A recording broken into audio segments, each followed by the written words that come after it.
नमस्कार, बहुत स्वागत है आपका जी डेली एनसीआर हरियाणा का डिजिटल प्लेटफॉर्म देख रहे हैं आप। आपके साथ मैं हूं सोनाली राय। आज हम बात करेंगे उस मामले की जिसने देश भर में सनसनी मचा दी थी। बात हो रही है हरियाणा की चर्चित भाजपा नेता और अभिनेत्री सोनाली फोगाट की हत्या केस की। इस केस से जुड़ा एक बड़ा अपडेट सामने आया है। गोवा की सत्र अदालत ने हत्या के आरोपी सुखविंदर सिंह को विदेश यात्रा की अनुमति दे दी है। जी हाँ, आपने सही सुना।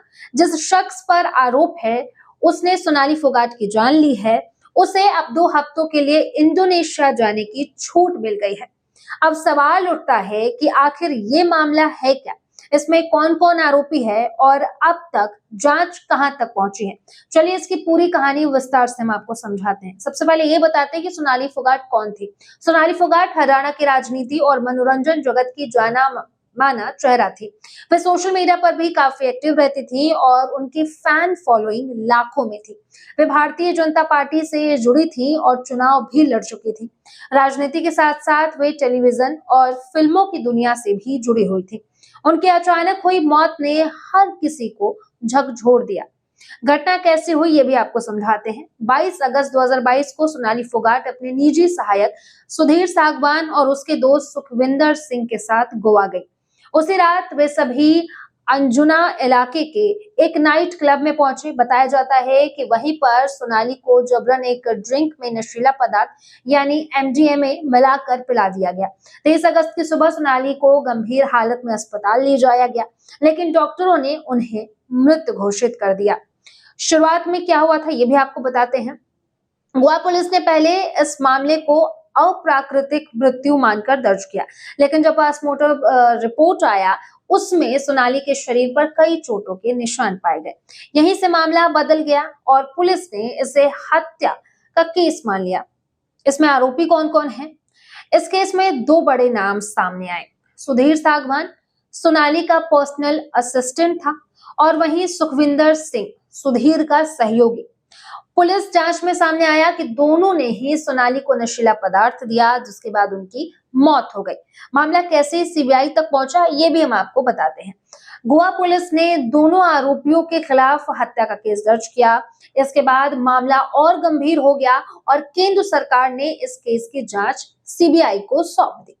सीबीआई ने आरोपियों पर भारतीय दंड संहिता की धारा 302 यानी कि हत्या का मामला दर्ज किया।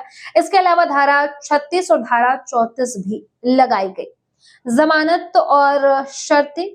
जांच के दौरान आरोपी सुखविंदर सिंह को जमानत पर रिहा कर दिया गया, लेकिन जमानत की शर्त ये रखी गई कि वो अपना पासपोर्ट अदालत में जमा करेगा। अदालत की इजाजत के बिना गोवा या भारत से बाहर नहीं जा सकेगा। बाद में अदालत ने उसे अपने पैतृक स्थान जाने की अनुमति दी थी। विदेश यात्रा की अनुमति कैसे मिली ये भी हम आपको बताते हैं। अब हाल ही में सुखविंदर सिंह ने अदालत से एक नई गुहार लगाई। उसने कहा कि वो अपनी पत्नी का जन्मदिन मनाने के लिए 2 हफ्ते के लिए इंडोनेशिया के बाली जाना चाहता है। अभियोजन पक्ष ने इसका विरोध किया। उन्होंने कहा कि आरोपी ने ना तो पूरा यात्रा कार्यक्रम दिया है और ना ही इतनी लंबी अवधि के लिए पासपोर्ट लौटाने का कोई ठोस कारण है। लेकिन सुखविंदर सिंह ने अदालत को अपना पूरा शेड्यूल सौंपा। इसमें बताया गया कि 9 से 13 सितंबर तक वो कुंटा में रहेगा, 13 से 17 सितंबर तक कांगोआ जाएगा, 17 से 22 तक वो उलुवाती रहेगा और 23 सितंबर को भारत लौटेगा। सत्र न्यायाधीश इरशाद ने कहा कि चूंकि आरोपी ने अपना पूरा यात्रा कार्यक्रम दिया है, इसलिए उसे बाहर जाने की अनुमति दी जा सकती है। लेकिन अदालत ने साफ शर्त रखी है कि आरोपी 9 सितंबर को भारत से बाहर जाएगा और 23 सितंबर तक वापस लौट आएगा, क्योंकि 24 सितंबर को दोपहर 2:30 बजे अदालत में पेशी है। उसी दिन अदालत में आरोपी को हाजिर होना अनिवार्य है। अब इस फैसले के बाद कई तरह के सवाल खड़े हो रहे हैं। क्या हत्या जैसे गंभीर मामले में आरोपी को इतनी आसानी से विदेश जाने की इजाजत मिलनी चाहिए? क्या अदालत का ये फैसला सही है या इसमें ढिलाई बरती गई है? क्या ये केस कहीं दब न जाए और न्याय मिलने में देर न हो जाए? सोनाली फोगाट की मौत ने पूरे देश को झकझोर दिया था। लोग अब भी इस केस के फैसले का इंतजार कर रहे हैं।